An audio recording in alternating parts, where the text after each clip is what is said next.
नमस्कार मित्रों, मैं डॉक्टर कृति साहित्यिक कृति की यूट्यूब चैनल पर आपका स्वागत करती हूँ। पिछली वीडियो में हमने गोविंद पांडे जी की वस्तुनिष्ठ हिंदी पुस्तक से संपूर्ण रेखा चित्र और संस्मरण को पढ़कर पूरा समाप्त कर लिया था।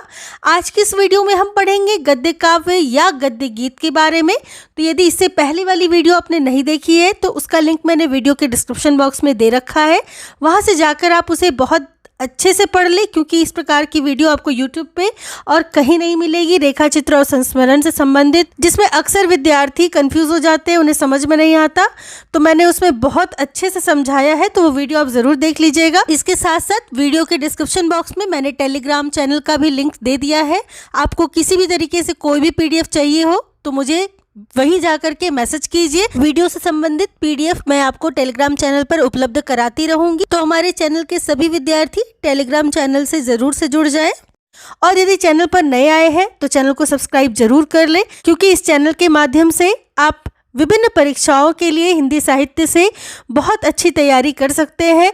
नेट JRF एग्ज़ाम दे रहे हो या फिर किसी भी और परीक्षा की तैयारी कर रहे हो और विषय के रूप में यदि हिंदी को चुना है तो ये सभी वीडियो आपकी परीक्षा की दृष्टि से बहुत महत्वपूर्ण है। तो चलिए आज बिना देर करते हुए हम शुरू करेंगे गद्य काव्य या गद्य गीत के बारे में पढ़ना। गद्य काव्य या गद्य गीत के बारे में पढ़ने से पहले हम जान लेंगे कि गद्य काव्य होता क्या है। देखिए, गद्य गीत या गद्य काव्य कहने से तात्पर्य यहाँ पे गद्य के साथ काव्य जुड़कर आया है, अर्थात ऐसी गद्य रचना जहाँ पर कोई भी रचनाकार या लेखक अपनी अभिव्यक्ति के लिए यह भूल जाता है कि वह गद्य की रचना कर रहा है या पद्य की रचना कर रहा है, अर्थात वह अपनी रचना में गद्य या पद्य के बंधन को स्वीकार नहीं करता है और भावों के आधार पर जो भी उसके मन में भावनाएं आती हैं उसकी अभिव्यक्ति के लिए वह उसका प्रयोग करता है, चाहे वो पद्य हो, काव्य हो या गीत हो। तो गद्य में वो अपनी इसी अभिव्यक्ति को काव्य के रूप में, गीत के रूप में जब प्रयोग करता है तो उसे गद्य काव्य कहा जाता है या गद्य गीत कहा जाता है। इसलिए गद्य में भी रचनाकार की जैसे भक्ति, प्रेम, करुणा आदि सभी भावनाएं, उनकी मनस्थिति व्यक्त रहती है। गद्य गीत वस्तुतः देखा जाए तो छायावाद युगीन भावपरक जो भी तरल मानसिकता थी, अर्थात जो भी बहुत ही कोमल भावनाएं होती थी रचनाकार की, वो कोमल भावनाएं छायावाद के काल से ही धीरे धीरे गद्य के रूप में भी अभिव्यक्त होती रही है। इसका क्रमबद्ध लेखन छायावाद युग से ही प्रारंभ हो जाता है और छायावाद युग में ही इसका पूर्ण विकास भी हमें देखने को मिलता है। तो उम्मीद करती हूँ आप समझ गए होंगे कि गद्य गीत किसे कहते हैं या गद्य काव्य किसे कहते हैं, अर्थात ऐसी रचना जिसमें लेखक अपनी भावनाओं पर कह सकते हैं अपना वश उसका नहीं चलता है और गद्य में ही वह अपनी अभिव्यक्ति के लिए काव्यों का भी सृजन कर देता है, गीत भी उसमें प्रयुक्त कर देता है। तो ऐसी रचनाएं गद्य काव्य या गद्य गीत कहलाती है।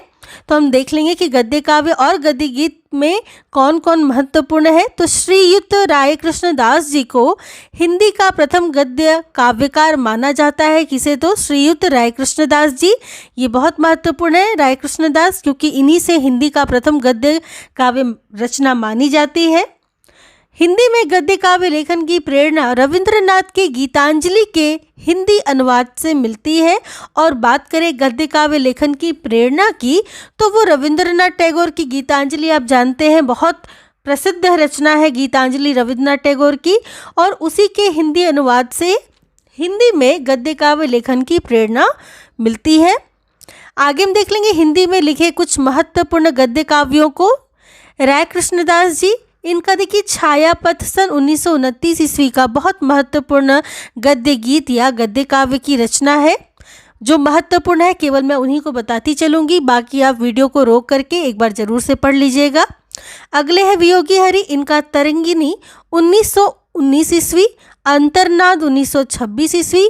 ये दो बहुत महत्वपूर्ण गद्य काव्य या गद्य गीत रचनाएँ हैं वियोगी हरि जी की।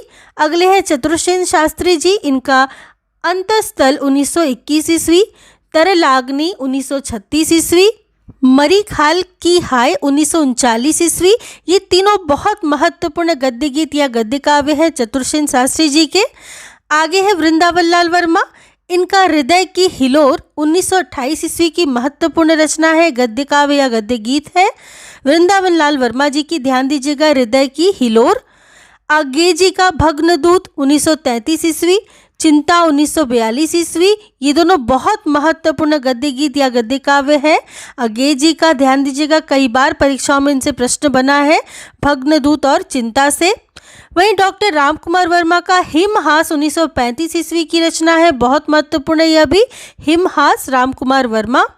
वहीं दिनेश नंदिनी डालमिया जी का मोक्तिमाल 1938 ईस्वी, शारदिया 1939 ईस्वी। ये दो बहुत महत्वपूर्ण गद्य गीत या गद्य काव्य हैं दिनेश नंदिनी डालमिया जी के, ध्यान दीजिएगा। अगले हैं डॉक्टर रघुवीर सिंह, इनका शेष स्मृतियाँ 1936 ईस्वी की बहुत महत्वपूर्ण रचना है गद्य गीत की, रघुवीर सिंह जी का। माखनलाल चतुर्वेदी, इनका साहित्य देवता 1943 ईस्वी की बहुत महत्वपूर्ण रचना है। विधा को भी आप ध्यान दीजिएगा कि क्या विधा है, तो गद्य गीत या गद्य काव्य है। आगे चलेंगे, अगले महत्वपूर्ण है ठाकुर राम आधार सिंह, इनका लहरपंथी 1956 ईस्वी की रचना है और बहुत महत्वपूर्ण गद्य गीत है लहरपंथी। कई बार नेट की परीक्षाओं में, विभिन्न परीक्षाओं में पूछी गई है। ठाकुर राम आधार सिंह जी की रचना है लहरपंथी, ध्यान दीजिएगा, महत्वपूर्ण है। अगले हैं रामधारी सिंह दिनकर, इनका उजली आग 1956 ईस्वी की बहुत महत्वपूर्ण रचना है गद्य काव्य की, रामधारी सिंह दिनकर जी की। अगले हैं अशोक वाजपेयी, इनका कहीं नहीं वहीं 1990 ईस्वी की महत्वपूर्ण रचना है गद्य गीत की। तो इस प्रकार आपने देखा ये सभी महत्वपूर्ण गद्य गीत थे जिनको विशेष रूप से महत्वपूर्ण बताया है। मैं बार बार कहती हूँ उसे बहुत अच्छे से देखिएगा क्योंकि उन्हीं से परीक्षाओं में आपको प्रश्न देखने को मिलेंगे। तो चलिए, आज की वीडियो में आपने पूरा पढ़ लिया गद्य काव्य या गद्य गीत के बारे में। अगली वीडियो में हम रिपोर्टाज के बारे में पढ़ेंगे और चलते हैं आज के प्रश्न के ऊपर। तो आज का प्रश्न लेने से पहले हम देख लेंगे कि कल के प्रश्न का उत्तर सही सही किसने दिया था। कल का प्रश्न था कि पथ के साथी किस विधा की रचना है, जिसका सही उत्तर था महादेवी वर्मा। 1956 ईस्वी में महादेवी वर्मा ने पथ के साथी की रचना की, जो कि उनकी एक संस्मरण विधा की रचना है।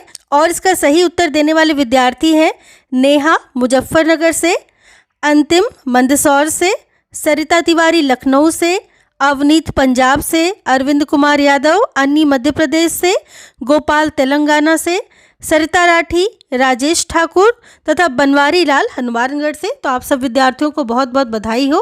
बाकी के विद्यार्थियों से भी मैं यही उम्मीद करती हूँ कि आप भी प्रश्न का उत्तर वीडियो के कमेंट सेक्शन में अपने नाम और शहर के साथ ज़रूर दें, ताकि आपकी तैयारी भी साथ साथ में चलती रहे। तो चलिए देख लेते हैं आज के प्रश्न को। तो आज का प्रश्न है, भग्नदूत किसका गद्य गीत है?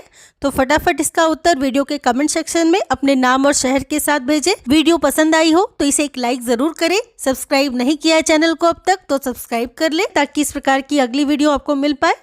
तो चलिए मिलती हूँ अगली वीडियो में रिपोर्टाज के साथ। तब तक के लिए आप सबका बहुत बहुत धन्यवाद।